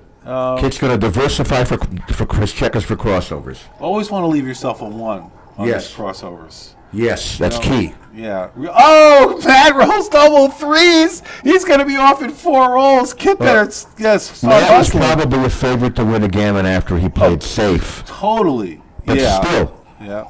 I would have risked it. It's That's not still about living whether dangerous, it's not about living whether hard. you're favorite or not. It's how favorite you are. Can Kit pull this out? He needs doubles. Oh, it's a 4-1. It's terrible, but he still has a shot because, he's going to bring 1 checker in. If Matt doesn't roll doubles, Matt's got off in 3. And it's a 4-1. Couldn't roll. Kit needs doubles now or later. Oh, a 2-1. Oh, yeah, but play for double 5s. That's it. Nothing else That's you all can it do. is, double 5s. That's simple play. Double 5s, double 6s. 5-4 for Matt. Oh, this is going to be 13-4 if Kit can't roll the big set. He rolls the wrong set, double 4s. What pip could he have picked up along the way? There was none Safe. that I saw. Oh, 13-4. Matt's 2 points away. This is really tough. What is Kit's? Is it 3%, 4%? What is Kit's probability of winning this match? Neil's numbers are working in Neil's head. I can see it. They don't work here, 2 away. Oh, they don't work too well. All right, let's take a look at our... So let me see if I can do something else. he's going to try. It's 2 away, 11 away. Well, 2 away, 7 away is like 16%, a little less. 2 away. What is he? 11 away? 6.5%. Yeah, so you multiply by point. There's a multiplier that works. It's like 0.78 each score. So 2 away, 8 away is like 12.5%. All right, Neil's crunching the numbers. Times 0.78 is about 10%. All right, Kit is Times 0.78 hitting twice 2. again This is is about not the recommended 6%. play. Kit hit What 2. exactly did the table say at the score here? 6.5%. Okay. Look at this. He hit 2, and now here comes the cube. Kit is steaming. Matt is, Kit hit 2 checkers with the 4-3, and the right play is to hit with the 3 and come down with the 4, or come up with the 4. But he hit 2, maybe because he had a 2-point board. Maybe it is right. Well, he only hit 1. Yeah, I don't get it. Kid is just trying to get anything going. He is trying to get something going. And Matt says, yeah, let me take the cube. I don't think you're going to gammon me. Well, he may get gammon, but since Matt wins this game probably a good 40% of the time, he can't dream of passing. Because the reward is 1. Right. And the cube is dead. And so, we're not going to see any cube action. That means that Kit doesn't care if he gets gammoned. But he sure does care about gammoning Matt. And he rolled double 3s. What a great roll. And so right after he doubles, he rolls double 3s. How many times does that happen to you? This seem like, you take a really tough double and the opponent rolls a joker double. Just such a common thing. But Matt is able to come in and hit on the 1 point. And he's got a 2 to... he's got a 3. He's got a 2. He safeties up with a 2. Because, his board is pretty weak. It doesn't get weaker than that. I guess if you move the checkers from the 6 point to the 7 point, it's weaker. All right, so here we go.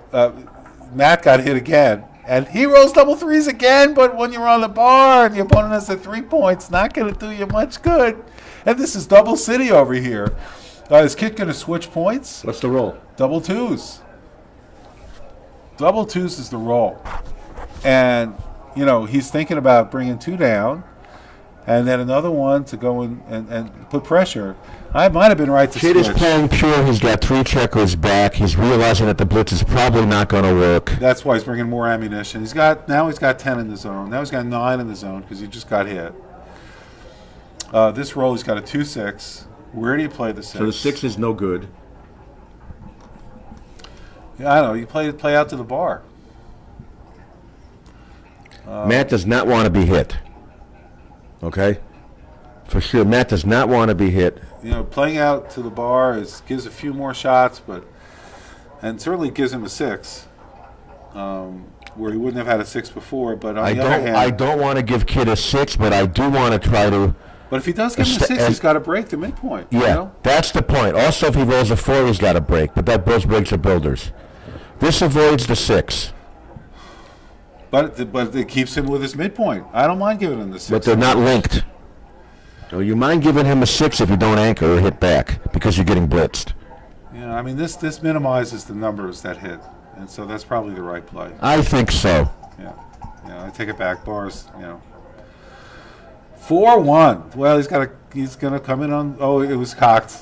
All right, Kit's gonna try again, and he rolls a 4-1. He got it right this time. There's no question how you play this. Matt's on roll against this 3-point board. Matt's blot is back on the ace point, out of range, direct range of anything the Kid has. Yeah, so smart. If the blot was on the 2-point, it was in the blitzing position. Oh, but if he had it on the 2-point, he would have made the 2-point, which would have saved the gammon. This is very gammony for Matt. Kid's gonna hit with anything. And a 5-1. Kid has 4 checkers back. Yeah, he doesn't have a lot of it's a long ammunition. time to complete a blitz. He's got to hit this. He rolls double 2s, but he can't hit. He's unable to hit. Not Matt. Yes, exactly. Matt's happy. First roll. play. He got in. Kid needs a 3 or a 6. He gets both. He can now point on to make the 2-point.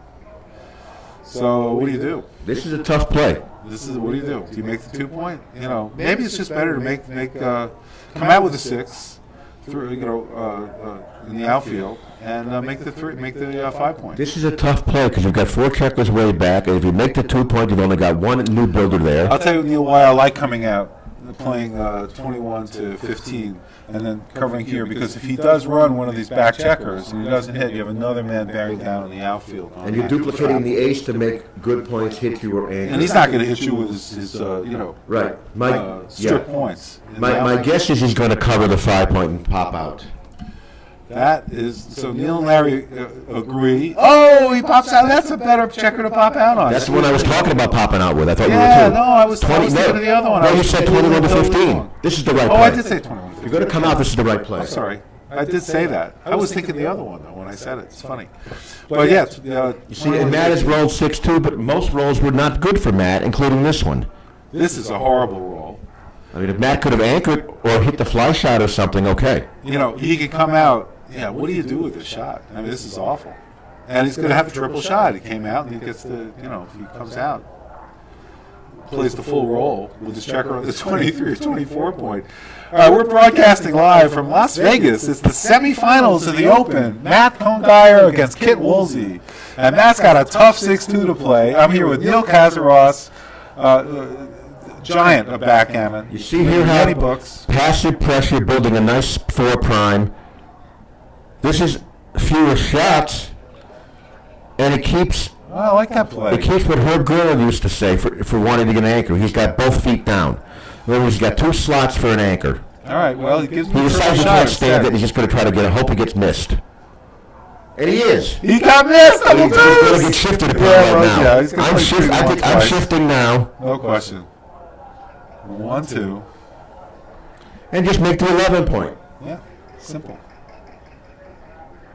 Maybe there's something better than making 11-point, but like making builders. No, this looks right to me. Looks right. I mean, Matt doesn't want to leave a shot. Kit would love for Matt to have a shot. Kit's in great shape here. He missed him again. That's unbelievable. So he's coming with the 2 and the 5. He wants to pick up that 3rd checker. Oh, yeah, he's second checker. duplicating 3s. Not 1s and 5s. Alternative is to break the 11 and have builders, but he thinks but this is smoother play, and he thinks the priority is picking up that other checker. Double 5s from the far. Matt dances again. Got his dancing shoes on. Kit finally hits the 3rd time around on the double shot. And builder. And what does he play for the 4? He wants to bring the 4 down. Maybe, I don't know, he could bring 13 to 9. That's kind of rich, 13 to 9. But he's already got the bad one. If he can't get it with double 1s, there's no bad joker. Yeah, there's no bad joker. There's no bad joker, so it can't hurt to play. I think I would go this way. He could be right. Keep my position in case I like Matt gets in. We'll see what it comes up with. What does he roll? 6-4? 6-4. See if he played 13 to 9, he would have made his 3-point. Yeah, he would have. All right, so anyway, 6-4. Yes, he would have. He would have had that builder on the bow point. Oh, good point. I can't have it both ways, Larry. All right. Double 3s. He does come in with double 3s, but it's not a joker. But he certainly. It's not a joker? Well, it's a joker, but I mean, it's not hitting. What is Matt's? It is actually the definition of a joker, isn't it? What is Matt's better roll? Yeah, there is none. All right, then. All right. There is none. That's the definition of a joker. It is to me. Yep, that works. I agree. He's leaving a 7 shot. How's Matt with craps over here? Double 2s. Does not hit. But, that's not bad. He's probably going to play 13 or 11 twice. He's got bearing down 6s, 6-1, 6-3. Yeah, blocking high numbers. Maybe Kit ruins his game with double 5. This game has got a lot closer. Maybe than Matt can roll 4-1 4-1 or something, or make his 5-point and it's anybody's game. Oh, that's a great roll. This game That has really heated is. up a lot, Neil. But Kit needs to leave. Matt has been able to maintain this game without getting completely crushed, to his credit. And what do you do with this horrible roll? That. Play safe. Yeah, you got to play safe because he's going to break. I mean, the only question is, do you go 11 and 9 and leave him the 4 numbers? So that's the question. He's got 6-1, 3-4. Matt's I would very play careful. safe. That's very careful here. I think it's worth playing safe because those are our 4 numbers that you block. But if he But does... this is a way better position if you're not hit, so it's a tough play. Tough play. Tough. I'm not sure. And he rolls a 3-1, so he can play 6-2. But he's thinking about it. He's in trouble because he's really, he's got to think of a way to... Oof. Boy, this is tough. Now, obviously, if Kit didn't hit, Matt's play with the 2 was right. I'm not sure. You're right. Considering there's the 3 anchor, there was only 4 shots. Somehow I think Matt's play was right. No, he rolled a 5-2. He picks and passes, but he's going to leave 6 numbers to go and hit that blot in the outfield. And let's see if Kit can do it. And he rolls a 2-6, and he stays in the bar. He got half the equation. Coming with a 1-6. Matt's going to Beautiful crush roll him now. for Matt's got this game if he can roll a 6. He needs a 6, and really right now. And he rolls it. Oh, but it was cocked. Oh, 2-1, great roll. If he comes in on the 1 point, he strips. He comes in on a 1-3. He can play a 1-3. Yeah, the wrong player rolled the double 6s. That's the one that Matt wanted. 4-3, beautiful. If he's not rolling a 6, he's making great rolls. Kit needs the perennial, double ones from the bar. 4-1. Matt still has not rolled a 6, but he's got the prime. This could be anybody's game. This is PvP. Clearly, Matt is a favorite because he's got 2 of Blues checkers on the bar. But if he crashes, Matt has a tremendous advantage still. double 5s. Did Then you he has see less that of an coming out of advantage. his cup? 4-2. Oh boy, this is getting scary. This is really getting scary. Matt wants to not blot. He's thinking about it. He'll change his mind. That's a reasonable idea. So, because if Matt brings a checker into his board, he's 5s other than 6-5 are forced to the ace point. Yeah, I like the play. He's thinking about all the moves that if he does hit.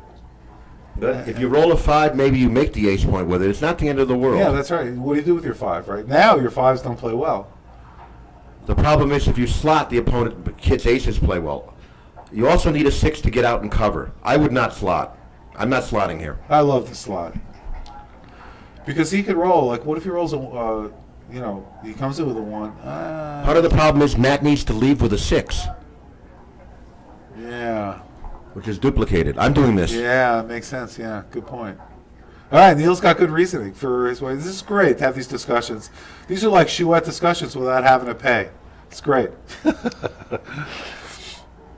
All right, Matt is thinking what? Who's thinking about what? Kid Woolsey's thinking, but there's no cube action I here. don't know. Kit's thinking about double 1. And he got half the equation.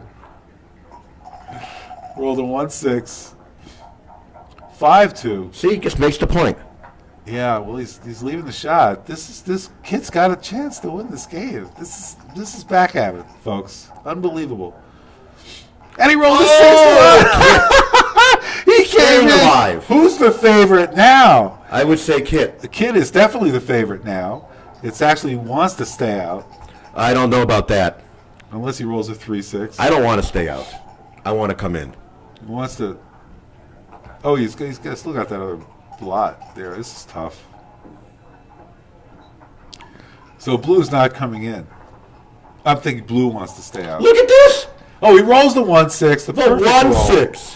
Any Perfect 6 was roll. good. This one was best. 6? All right, Kid rolled a 6. And what's Kid's the in other? charge. I can't tell what the other. Is it a 3? It looks like a 3. If it's a 3, then the It's kid not- yeah. plays next. Yeah, it's got It's to a be 1. 1. 6. He rolled a 6-1 again. Everybody's rolling 6-1. The 3 out of the last 4 rolls, I think, have been 6-1. What else are you going to do? I mean, you could. You 5 to could leave a 6. shot, 6 to 5. I I think it's that's the right play. this. That's I the think right we want the play. diversification. Because also, if he's going to hit, a lot of the hits involve a 6. So where is he going to play that 6? Right? Exactly. Yeah. So I like Kit's play. I do too. All right, he's got 3s and 4s. 6-4. Very nice. 4. Puts that third checker back. Covered the outfield with the 6 now. Come around. Yeah. Right, down to 18 That's to right. 12. Don't leave the shot. And comes in with a 3-1. It's a nice roll. Matt is doing very well to come in on a 3-point. Because now he leaves with a 6 and he doesn't leave a shot. 5-4. You know, it's nice to leave that checker out there. He's Yes, considering, but Kit has to move. but he's considering maybe the 5 in and the 4 sliding the 2. But you know, Kit, what's the race? Well, I think I want the coverage, and he's paying off the boxes only. Kit paid off boxes only. Boxes probably would have may beat Kit if it doesn't get a hit. So this is the right play, I thought.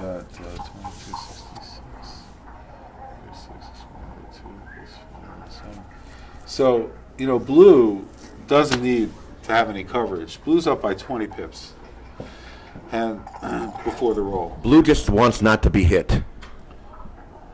Oh, there's the 6-4. If he had rolled double sixes, well, what does he have for a roll here? He's got a 4-3. That's a great roll because he's not leaving a shot. If he rolled a 5-1, that would have been lousy, really lousy. 6-1 again for Matt. Slot. Keep going. Keep going. So now he doesn't have 5s to play. Exactly. That's why you keep going. And there's a 6-4. That leaves a shot. Ugliness in a block Leaves has a crept into shot. Kit's life. Amazing. Kit found the roll. Yep. And Kit's outfield plays need to be rolled out. yeah, to find out. He probably made the Kit right got an choice. awkward situation. And he didn't hit. He rolled a 3-2, but he needed an actual 5, so he didn't make it. But, you know, Kit has repeating shots here. Look at this situation. There's a lot of bad numbers. Kit just left Pete. Is he going to roll a 5 and leave repeat? Yeah. Big numbers? Double Repeat. 5s! Unbelievable. He can't move that checker. It's a forced play. Repeat. This is unbelievable, isn't it? And he kills his board. Kit is trying to come back from a 13-4 deficit in the match to 15. This is not helping his case. And MCJ pounds him. Oh my gosh, he does hit. Gets the checkers out. This is really bad for Kit. He's got to come in with the double sixes now. Wrong doubles. Matt picks up the dice. I'm going to go back to Kit's outfield plays because none of us were sure. And studying that stuff, trying to bring home what should be a one game, other than, you know, it's a one game in chess. It's not a one game in backgammon with dice. Oh, MCG's leaving double sixes. But Check that this stuff needs out. to be studied. Well, it's only double sixes. They almost rolled it. MCG leaves double sixes because he's got coverage against any other 6. That's right. And he's MCG behind leaves double the race. sixes because he's losing the game. Maybe if Kit rolls it anyway, and it's a 35-1 shot. And he rolls the 2. So that's why we leave the double And he six made the there. right play, and he was able to hit. And now Kit's got to be back in the ball. MCG still wants to hit. It's worth paying the 6-4 to bring that He's checker behind, up. he's behind in the race. He's got to do it. 4-3. Now he's not so far behind in the race. He's going to bring that one of those checkers in, close to both. So it's yeah. Yep. Yeah.